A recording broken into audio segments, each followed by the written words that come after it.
오늘은 태도를 분명히 하라 라는 제목으로 하나님의 말씀을 함께 나누도록 하겠습니다. 우리 아모스서를 중심으로 오늘 21주차에 걸쳐서 하나님의 말씀을 나누고 있고요. 5가지 환상 시리즈 6번째 시간입니다. 잘 익고 먹음직하게 보이는 여름 과일 한 광주리가 속이 이미 고를 대로 골아버려서 이제 먹을 수조차 없는, 한 조각도 건질 수 없는, 그냥 버릴 수밖에 없는 그것이 바로 마치 이 북이스라엘 사람들이 자기중심적인 형식적인 신앙생활을 하고 자기의 부의 축적을 위해서, 출세만을 위해서 온갖 악행을 자행하고 모든 말씀을 거스르며 살아갔던 이들을 하나님이 비유로 말씀하고 계시다고 했었습니다. 이런 이들에게 하나님이 끝을 선포하시고 이제 너희는 더 이상 나의 백성이 아니다. 이제 너희에게는 자유가 박탈당하고 약속의 땅을 잃게 되고 노예의 삶을 살아가게 될 것이다 라고 선포하셨던 것이 8장 전반부의 내용이었습니다. 북이스라엘 사람들은 이런 마음이었어요. 하나님은 하나님의 입장이 있고 나는 나대로의 입장이 있기 때문에 서로 각자의 길을 잘 가면 되지 않겠느냐, 서로 그냥 어느 정도만 서로 그냥 맞춰주면 되는 거 아니냐, 이런 마음을 가지고 합리화시키며 살아왔었어요. 그리고 하나님에게는 그저 우리가 예배만 잘 드려드리면 되는 거 아니냐 라면서 하나님을 우상처럼 만들어버렸다는 것입니다. 하나님과 나는 별개된 삶이다. 신앙과 현실이 구분되어 버린 삶을 이들이 살아가고 있었다는 것입니다. 그렇기 때문에 예배는 형식이 됐고 하나님이 우상이 됐다는 것입니다. 이렇게 하나님에 대해서 착각하는 사람들이 북이스라엘 사람들 뿐만 아니라 지금 2016년 현대를 살아가고 있는 우리 교회의 현 주소이기도 합니다. 힘들고 어려울 때는 하나님 앞에 나아가고 그 문제가 해결되면 감사합니다. 그리고 또 자기 생활을 열심히 하다가 또 어디 또 다치면 또 하나님 앞에 또 쪼르르 달려오고, 그것만으로 해도 하나님이 그래도 귀하다고 생각하는데 그 삶 가운데서 쪼르르 뛰어오는 것조차도 자신의 것들만 중심으로 찾고 또 하나님이 주신 말씀을 거스리고 악행을 하고 하는 사람들에 대해서 하나님이 반드시 끝을 보신다라는 겁니다. 용서하고 치료해 주시고 용서하고 치료해 주시다가 어느 날은 하나님이 끝을 선포하신다는 것이에요. 이러한 사람들을, 이런 착각하는 사람들이 대표적으로 착각하는 말씀이 하나 있어요. 뭐냐면 요한복음 15장 7절 말씀이에요. 너희가 내 안에 거하고 내 말이 너희 안에 거하면, 이란 말을 잘 생각하지 않고 이 뒤에 말만 생각합니다. 무엇이든지 원하는 대로 구하라. 그리하면 이루리라. 이 말씀 하나 붙잡고 가는 거예요. 그렇지. 무엇든지 원하는 대로 구하라고 하니까 구하자. 그치. 구하면 또 찾으면 찾고 두드리면 열린다고 하였으니까 그렇게 하면 되겠지. 라고 사람들이 자꾸 생각한다는 거죠. 여기까지 생각하는 것은 바로 하나님을 우상시 여기는 거예요. 이 바로 절의 말씀을 봐야 됩니다. 너희가 내 안에 거하고 내 말이 너희 안에 거해야 된다는 것이 전제 조건이에요. 이거를 사람들이 자꾸 까먹는다는 거죠. 이 요한복음 15장의 이 앞을 내용을 보면 무슨 얘기가 나오냐면 포도나무와 가지에 대한 내용이 나와요. 포도나무와 가지, 뭐냐면 말과 행동이 일치하는 사람을 보고 우리가 뭐라고 하죠? 신실한 사람, 정직한 사람이라고 얘기하잖아요. 그것처럼 신앙과 삶이 하나가 되는 사람을 하나님의 자녀로 이야기한다라는 내용입니다. 포도나무를 비유를 드시면서 포도나무에 있는 가지가, 제가 자주 비유하죠. 포도나무에 있는 가지가 억지로 열심으로 바둥바둥하면서 붙어있는 경우는 없다라는 겁니다. 포도나무가 있고 거기에 가지가 있는 것은 힘을 들이지 않고도 그 자리에 있을 때 하나님이 영양분을 공급해 주시고 거기에 싹이 나게 해주시고 가지가 나게 해주시고 또 격가지를 치게 하시면서 나중에는 열매를 거둘 수 있게 해주신다는 겁니다. 하나님 안에 있어야 된다는 거죠. 하나님 안에 뿌리를 내려야 한다는 것이 전제 조건임에도 불구하고 사람들은 그것은 생각하지 않고 구하라고 했으니 저 사람도 열매를 맺었네, 나도 저 열매를 보고 기도해야지. 마치 대형교회 목사님이 그냥 그 과정이 얼마나 큰 고난의 과정이었음에도 기억하지 못하고 잘 돼 있는 모습만 보면서 나도 저렇게 돼야지 하는 것과 같다라는 겁니다. 자수성가 하시는 분들이 얼마나 많이 힘들까요? 그 자서전 같은 거 읽어보면 고난이 이루 말할 수 없습니다. 그래서 저는 자서전이나 이런 목사님들, 큰 목사님들의 이 내용을 보면 항상 고백하는 게 있어요. 하나님, 저는 이렇게 크게 쓰지 마십시오. 저는 이렇게 큰 그릇도 안 되고요. 저는 이렇게 감당할 자신도 없어요. 그냥 저는 하나님과 저 보면서 서로 그냥 행복하게 살면 안 될까요? 하는 게 저의 항상 탄식처럼 나오는 고백입니다. 근데 이 가지가 포도나무에서 떨어졌을 때 이 가지는 말라서 불에 태워진다고 얘기하는 것이 바로 15장의 내용이에요. 하나님을 떠나서는 이루어질 수 없다라는 겁니다. 근데 하나님께 붙어 있으면 하나님께 큰 은혜를 주시겠다라는 거죠. 열매까지도 맺게 해 주시겠다는 거죠. 이 북이스라엘 사람들은 하나님을 떠난 거예요. 포도나무에서의 자기가 가지로서의 역할을 버리고 떠나간 거예요. 떠나가서 그 나무가 떠나가니 하나님의 말씀도 떠나가서 마르고 또 말라버린 거예요. 그래서 태울 수밖에 없는 상황이 되었다고 얘기하는 것입니다. 하나님의 말씀이 무엇인지도 모르고 하나님의 말씀대로 살아가는 게 뭔지도 모르는 거예요. 그래서 하나님이 아모스를 보내서 너의 죄가 무엇인지 조목조목하게 얘기하시고 들으라, 얘들아 좀 들었으면 좋겠어라고 계속 설득하고 계시는 거예요. 권유하고 계시는 거예요. 그러면서 우리의 주제 말씀처럼 니네가 이렇게 강팍하고 악행을 행하지만 지금이라도 나를 찾으면 내가 너를 구원해 주겠다라고 아모스 입술을 통해서 하나님 계속 말씀하고 계시는 것이 바로 아모스입니다. 하나님의 백성이 될 수 없다. 끝을 선포하시는 가장 중요한 요인이 바로 이거였어요. 하나님의 말씀이 말라버렸다. 하나님의 말씀을 떠나 살았다라는 것입니다. 우리 마르코 폴로 기억하십니까?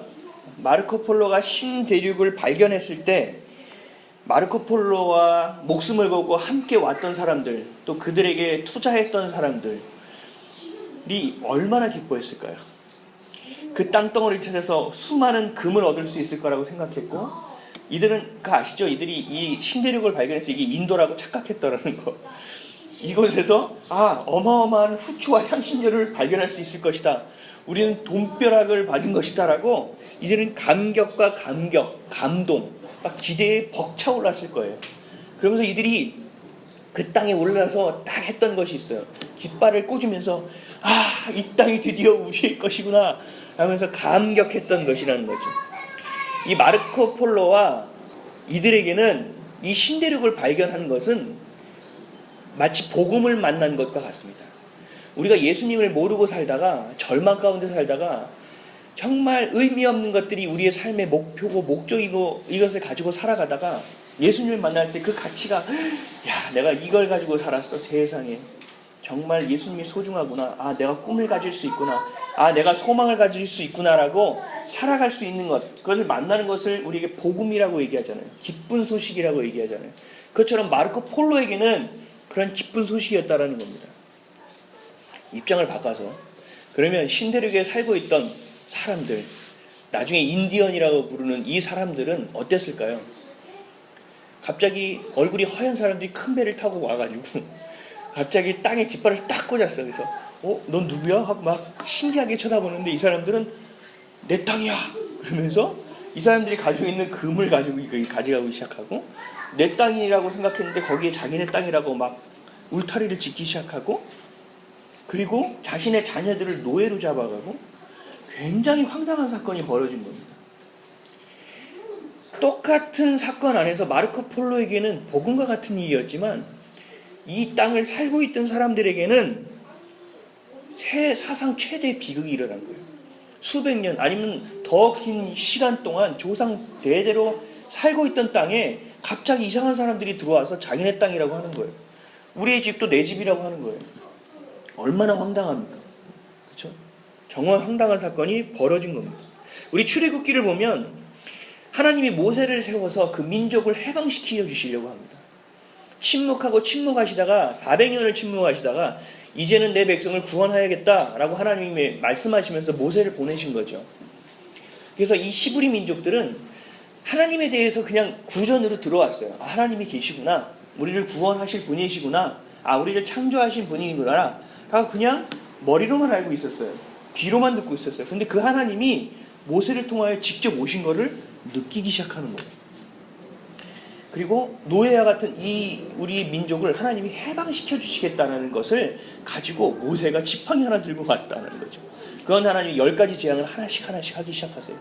이 이스라엘 히브리인에게는 마음에 어떤 것들이 있었을까요? 재앙이 하나, 둘, 셋, 넷, 10가지까지 이루어질 때 이들의 마음 가운데는 소망이 점점 자라났을 거예요.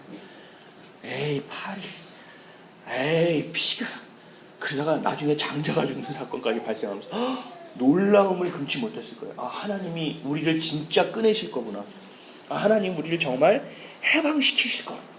말로만 듣고 귀로만 들었던 이 하나님이 우리의 하나님이시구나. 마치 고아와 같이 살아가다가 내 아버지를 만난 것 같은 감격이 있었을 거라는 거죠. 감동이 있었을 거라는 겁니다. 이들에게 10가지 재앙은 복음이었을 겁니다. 그렇죠? 반대로 이 땅을 살아가고 있는 이 땅의 주인이었던 애굽 사람들, 이집트 사람들은 어땠을까요?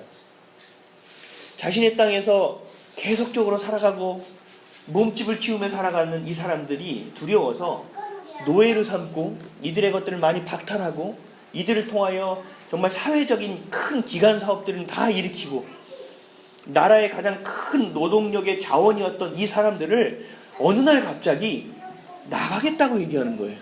뽑아가겠다고 얘기하는 거예요. 과연 우리가 애굽 사람이라면 그것을 납득할 수 있겠습니까? 특히 애굽의 왕이었던 신적인 존재였던 파라오는 전혀 이해할 수 없는 상황입니다.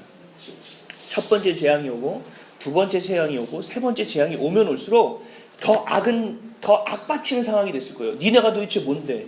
하나님이 도대체 뭔데? 모세 네가 뭔데? 내 재산을 가지고 나아가려고 하냐? 이건 얼마나 악이 받치는 상황이 계속 됐겠어요. 그러다가 마지막에 아들까지 죽는 겁니다. 자기의 이 제국을 이루어갈 맏아들까지 죽게 되는 거예요. 살 수 없이 내어보냈죠. 그러다가 나중에 홍해를 가르고 홍해 가운데 지나가는 이 사람들을 죽이기 위해서 모든 군력을 다 투입하지 않습니까? 충분히 있을 수 있는 일이라는 거죠.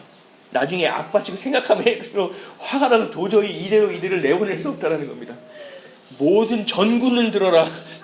지금부터 당장 이들을 칠 준비를 하라. 알겠느냐? 예! 하면서 우르르 몰려나간 거죠. 그래서 이들은 어떻게 됐습니까? 홍해에 수장됐죠. 실제로 이 이후에 애굽은 군사력과 노동력을 엄청나게 잃어서 제국의 꿈을 포기할 수밖에 없게 돼요. 나라가 쇠락의 길로 흘러가게 됩니다. 이들에게 이스라엘 백성, 히브리 민족들이 나간다는 것은 애굽 사람에게는 정말로 절망과 같은 일이었고 마지막 일을 통하여 이들에게는 더 이상 무언가 복구 안 되는 가장 참담하고 비극적인 일을 당할 수밖에 없었다라는 것입니다. 입장에 따라 달라지는 거죠. 한쪽은 복음이고 한쪽은 비극입니다. 하나님이 이것을 9절과 10절을 통하여 예를 들으면서 말씀하고 계시는 거예요. 9절 10절 다 같이 한번 읽어보겠습니다. 시작. 주 여호와의 말씀이니라.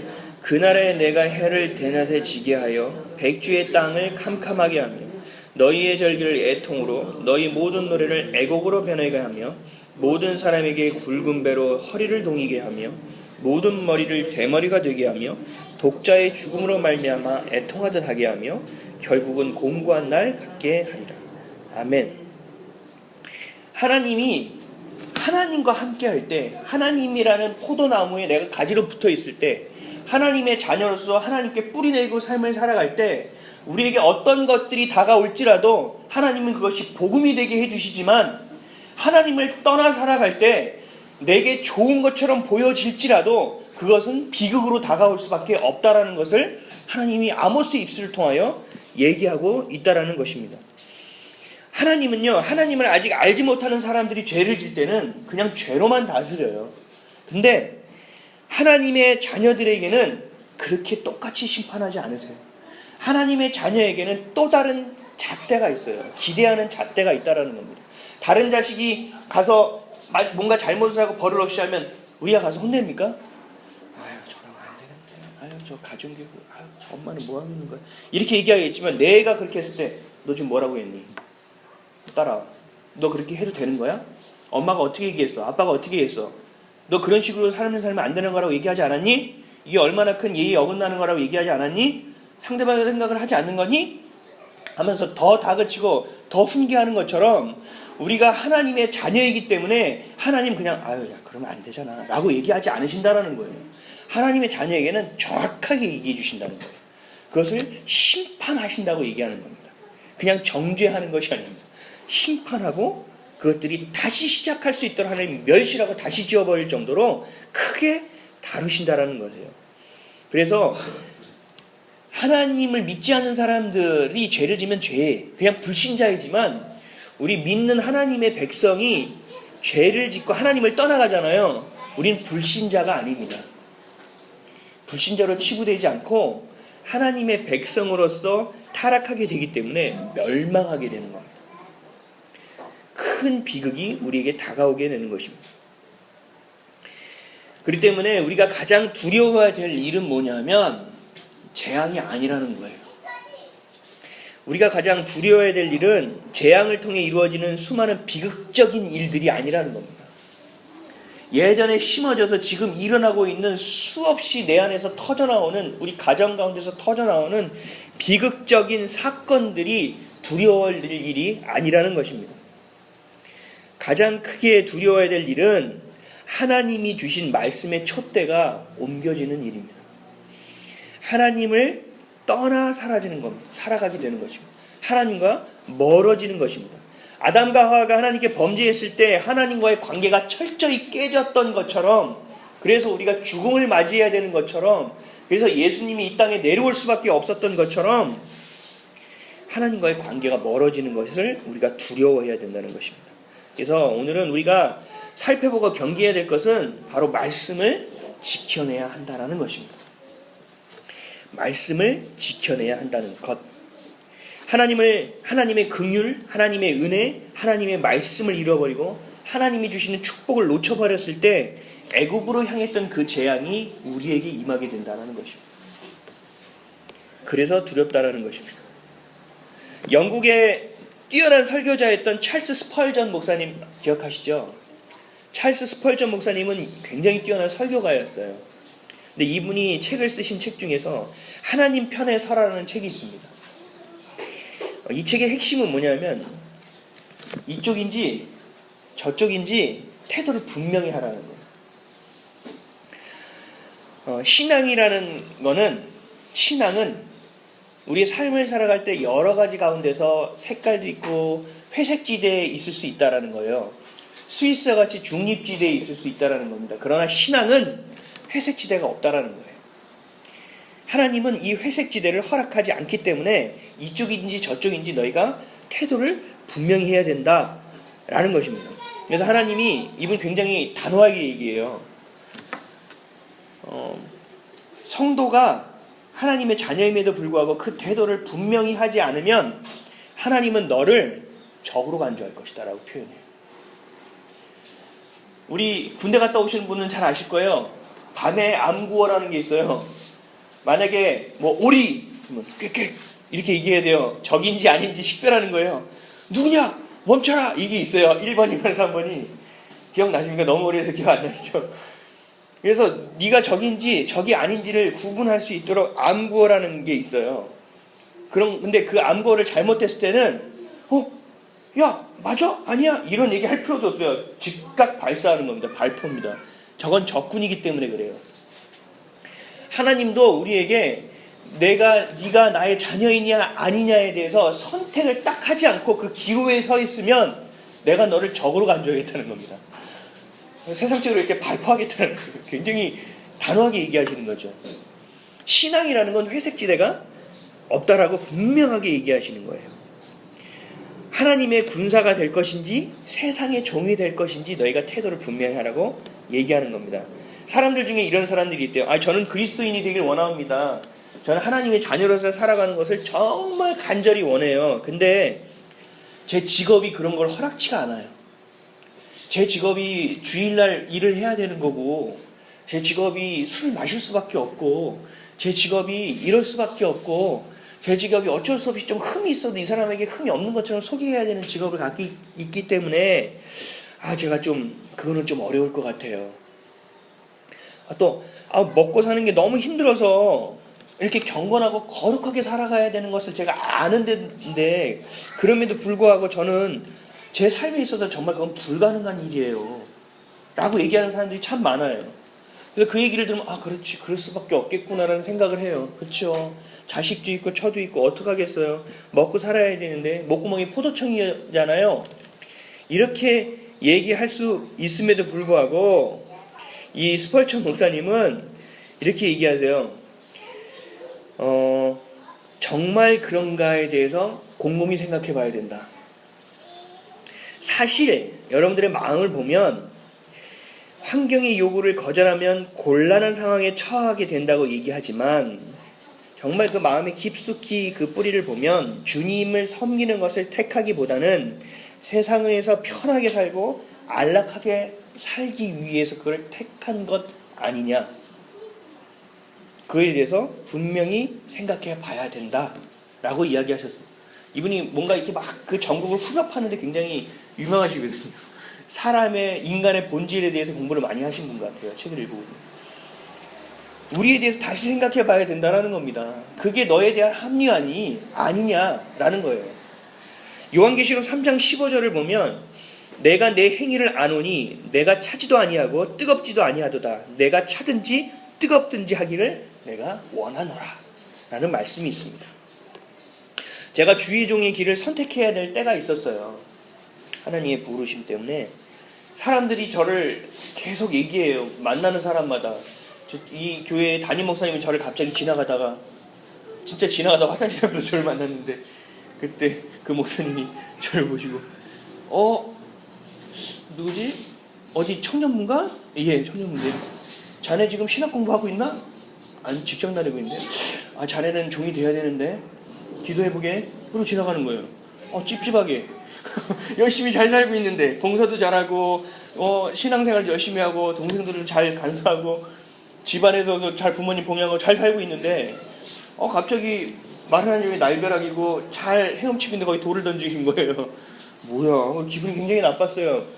근데 어느 날 또 저희 담당하시는 전도사님 저한테 얘기하는 거예요. 정도 형제 좀 생각을 해봐야 되겠는데. 왜요? 아니 신학교에 대해서 기도 한번 해보는 게 어떻겠어요? 전도사님까지 왜 그래요? 왜 누가 얘기했어요? 아니에요, 됐어요. 그럼 알았어요. 그리고 또 있는데 또 저희 아파트에 살고 계셨던 목사님이 계세요. 그분이 지나가다가 저를 딱 잠깐만 그러고 왜요? 내가 지나가다가 계속 얼굴을 마주쳤는데 교회 다니죠? 그래서 예, 다닙니다. 아니 이 얘기 오해 없이 들으세요. 잠깐만 앉아보세요. 1층에서 만나는 잠깐 앉아보세요. 왜요? 아니 주의 종이 되어야 될 것 같은데. 그때부터 열받기 시작했어요. 막 화가 막 여기까지 치달았는데 지금 잘 살고 있고 가난하면 어떻게 벗어나려고 최선을 다해야지 이를 악물고 버티고 있는데 화가 막 나는 거예요. 결정타가 있었어요. 의정부에 사시는 목사님이라고 분이 저희 집에 찾아오셨어요. 그랬더니 저를 손을 잡고 방으로 딱 가더니 저희 어머니가 분위기를 만들어 주시더라고요. 앉아버려요. 저희 집에 오셔서 앉았어요. 정도 형제 제가 진짜 긴히 얘기해야 될 게 있다. 신학교회를 꼭 가셔야 됩니다. 하나님의 부르심을 무시하면 큰일 난다. 이제는 겁까지 주시네요. 제가 이제는 여기까지 참다가 이제 터져나오기 시작했습니다. 그 당시에 제 성격 잘 아시죠? 주의 종들이라 제가 정말 예의를 갖추고 있다가 화가 터져나와서 얘기했어요. 목사님 말을 딱 끊고 목사님 제 얘기부터 들으세요. 제가 이런 얘기 한두 번 들은 게 아닌데 제 얘기를 들으세요. 하나님 목사님 사랑하시죠? 그렇죠. 하나님이 저를 사랑하실까요? 미워하실까요? 사랑하시죠. 지금 사랑하시죠. 근데 왜 목사님들한테만 얘기하고 저한테 얘기 안 할까요? 하나님이 저를 사랑하신다면 이게 분명하다면 하나님 저에게 얘기하실 거예요. 그러니까 더 이상 얘기하지 마세요. 오셨으니까 식사하시고 가시고 저는 아직은 관계없는 일인 것 같으니까 그냥 더 이상 얘기 안 하셨으면 좋겠습니다 라고 정말 최선을 다해서 좋은 말로 얘기를 해서 그분을 보내드렸던 기억이 나요. 그러던 어느 날 제가 꿈을 꿨어요. 중략 나중에 기회가 되면 말씀드릴게요. 중략하고 제가 꿈을 꿨는데 그 꿈이 10년이 지난 지금도 아주 생생합니다. 저는 하나님이 주신 응답이라고 생각하고 있어요. 근데 제가 말씀드리죠. 꿈을 꿔도 항상 말씀으로 확인해야 된다. 그래서 꿈을 꿨는데 찝찝하고 그렇게 얘기하고 가야 되나 말아야 되나 진짜인가 아닌가 이런 마음들을 먹고 긴가민가하는 와중에 그 꿈을 꾼 다음에 그 꿈을 하나님이 어떤 말씀으로 확신시켜 주셨냐면 잠언 24장 11절에서 13절 말씀이에요. 꿈하고 아주 똑같습니다. 제가 잠깐 읽어드릴게요. 너는 사망으로 끌려가는 자를 건져주며 사륙을 당하게 된 자를 구원하지 아니하려고 하지 말라. 내가 말하기를 나는 그것을 알지 못하였노라 할지라도 마음을 저울질 하시는 이가 어찌 통찰하지 못하겠으며 내 영혼을 지키시는 이가 어찌 알지 못하시겠느냐. 그가 각 사람의 행위대로 보응하시리라. 아들아 꿀을 먹어라 이것이 좋으니라. 홍이 꿀을 먹어라 이것이 내 입에 다니라. 네가 사막으로 끌려가는 자를 보고 이건 내가 할 일이 아니지 라고 하지 말라는 거예요. 그 자를 잡아내라는 겁니다. 구원하지 아니하려고 하지도 말라. 구원하라라고 하는 게 아니라 제 마음을 그대로 대변하셨어요. 구원하지 아니하려고 하지 말라라고 분명히 얘기하셨어요.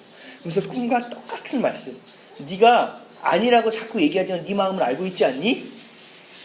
내가 말하기를 나는 그것을 알지 못하였나 할지라도 마음을 저울질하시는 이가 이걸 모르겠니? 라고 꿈하고 똑같은 말씀을 주셔서 제가 그때 탄식하면서 했던 말이 있어요.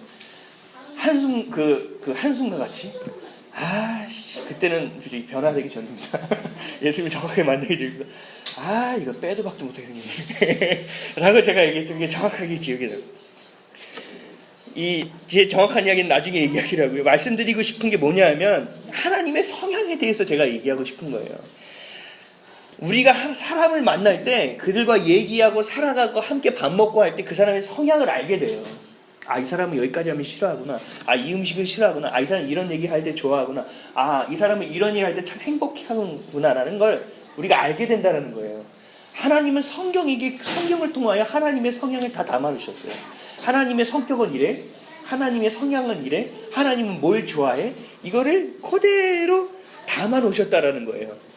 그래서 저에게 이 말씀하시는 것, 또 우리가 차갑든지 뜨겁든지 하라. 하나님이 우리에게 복음을 주시고 비극적인 일을 주실 때 우리에게 선별해서 어느 쪽을 선택하라고 얘기하시는 것은 하나님의 성향이라는 겁니다. 이 갈등하고 있는 상황 하나님이 이러신다는 거예요. 영적인 일에 있어서 네가 왜 갈등을 해? 그럼 결국 네 태도는 정확하게 여기 와 있지 않다라는 거 아니냐? 라는 거 하나님 판단하신다라는 거예요. 성경을 보시면 아시죠? 성경은요 후퇴하라라는 단어가 없다라고 제가 말씀드렸죠. 성경은 돌아가라, 제가 좀 세니까 돌아가라 말도 없어요. 성경을 보면 유턴도 없습니다. 아주 정말 저랑 너무 잘 맞아요. 성경은요 야 전진 뚫어.